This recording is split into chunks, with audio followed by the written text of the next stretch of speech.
It is with great pride and commitment that we in the United Nations Environment Programme join the rest of the UN family and indeed citizens across the world to celebrate International Women's Day in the year 2015. It marks a particularly important year when we revisit the 1995 summit that took place in Beijing and develop both a declaration and the platform for action to address the issue of women and gender in the work of the United Nations and indeed in every member state and community across the planet. In many respects, we have much to celebrate. Much has happened since 1995, and as the international community revisits the progress that has been achieved since 1995, it should take cognizance of the efforts, the commitment, the initiatives, and the progress that has been made.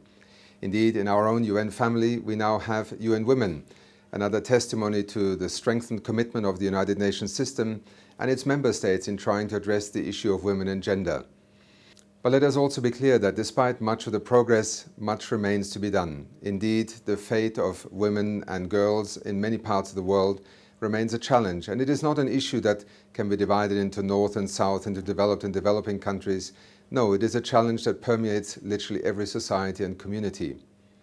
In our work as the United Nations Environment Programme, we are deeply committed to working with our colleagues in UN Women and indeed the entire UN system under the leadership of our Secretary General Ban Ki-moon in continuing to address the issue of gender in our own particular work related to the environment. To some, environment may have a lot to do with science, with nature, with biology or with atmospheric science, but indeed much of what we do in UNEP relates directly to the issue and therefore also to the well-being of girls and women. But it is the vulnerability to disasters where very often women are particularly and directly affected and more vulnerable.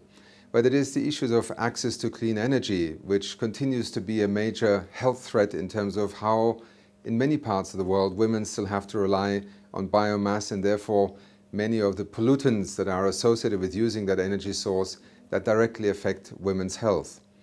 But it is also in the kind of inclusive green economy that we are working towards in UNEP and that with many partners across the world, we are seeking to raise the understanding of how important nature, natural resources, healthy ecosystems, lower pollution levels, resource efficiency speak directly to a gender-differentiated approach to development. It is through our work in UNEP that we are committed to both addressing the rights of the past, but also to be part of a collective effort to create the conditions in which girls and women have equal opportunity, in which their ability to contribute to the future of our societies and to development is assured, both in legal terms, in the kinds of development policies that are put in place, and also in the kind of gender differentiation and understanding that allows us to appreciate how particular policies, programs and actions can either enable or disable and disempower women to play the full and righteous role that they should have in our communities and societies. Time and again, we in UNEP have also learned lessons as to how we need to adjust our own internal strategies, how we need to put policies in place,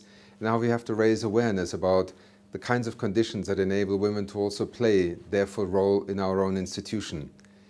It is with these perspectives that we join the international community in celebrating the International Women's Day and also 2015 as a critical year in which we recommit ourselves and also take forward the agenda that will allow us perhaps one day to celebrate International Women's Day as something that is truly just a cause for celebration rather than a reminder of how far we have to go. Thank you.